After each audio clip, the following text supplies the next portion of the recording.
Bir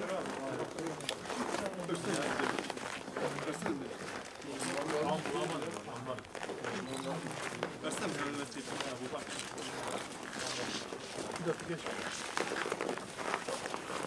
5 sabit oraya. Sağ. Tamam 5. Devam et. Adamlar bombaya başladı.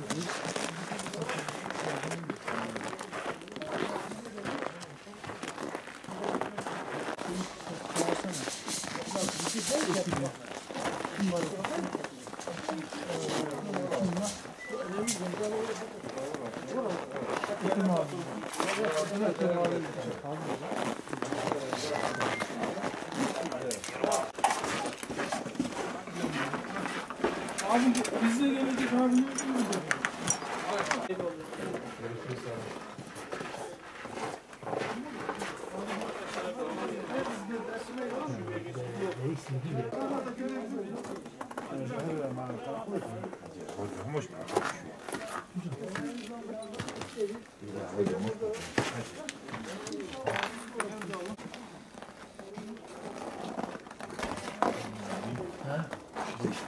Eşim falan ne mi?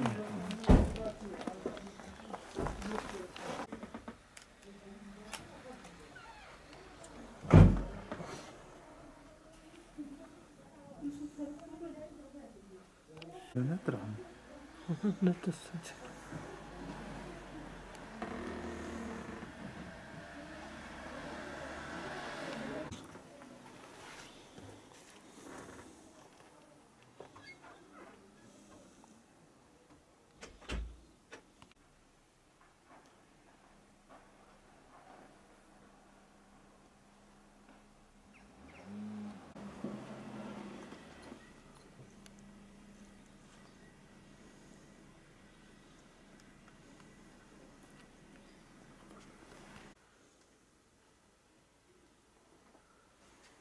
Ters bir açıda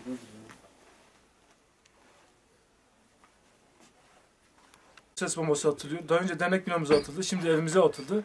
Biz bunu daha önce tüm yetkililere bildirmemize rağmen hem yazılı hem de birebir emniyet müdürüyle, valiyle görüşmemize rağmen hiçbir sonuç değişmedi. Bizim burada can güvenliğimiz yok. 100. Mahallesi'nde bu sene itibariyle 7-8 sene ev yakıldı, araba yakıldı, araç yakıldı. Hiçbir şey değişmiyor. Bizim 100. Mahallesi'nde şu an hiçbir can güvenliğimiz yok. Hiç kimse bir şey yapmıyor. Bu sokakta 2 yıldır sokak lambamız yanmıyor. Ben 4 defa BİMER'e yazmışım. Bundan 20 gün önce de TEDAŞ'a dilekçe vermeme rağmen sokak lambalarımız dahil yapılmıyor. Gördüğünüz gibi Allah'tan kimse bu odada yoktu. Bu odada eğer kalmış olsaydı şimdi hiçbirimiz burada değildi. Hepimiz hastanelerdeydik. Buradan tekrardan Sayın Valimize, Emniyet Müdürümüze tekrardan sesleniyorum. Bu olayın üzerine gitmelerini istiyoruz. Yani artık 2 defadır aynı olayı yaşıyoruz. Ama hiçbir sonuç değişmiyor. 2-3 senedir yaklaşık 20 defadır sürekli mahallenin belirli noktalarına Molotov kokteyli atılıyor. Ses bombası atılıyor. Bu ses bombalarının sadece 2 tanesi öyle bize atıldı. Bir dernek binamıza, şu anda evimize atıldı. Buradan tekrardan Sayın Valimize sesleniyorum. Sayın Emniyet Müdürümüze sesleniyorum. Bu 2. defadır ses bombası atılıyor.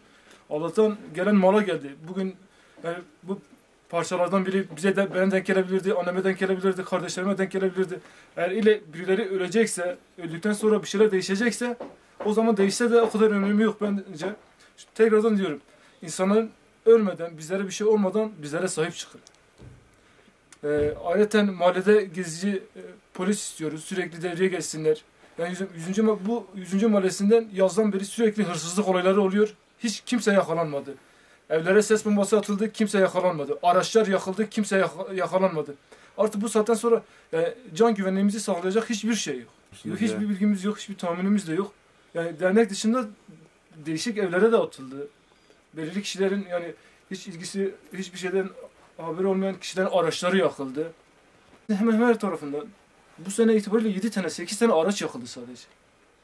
Bugün gördüğünüz gibi bu odada eğer biz oturmuş olsaydık bu odada oturanların hiçbir kişi, kimse şimdi sağ kalmazdı bence. Sağ görüşlü aileler de var, sol görüşlü aileler, her kesimde var yani.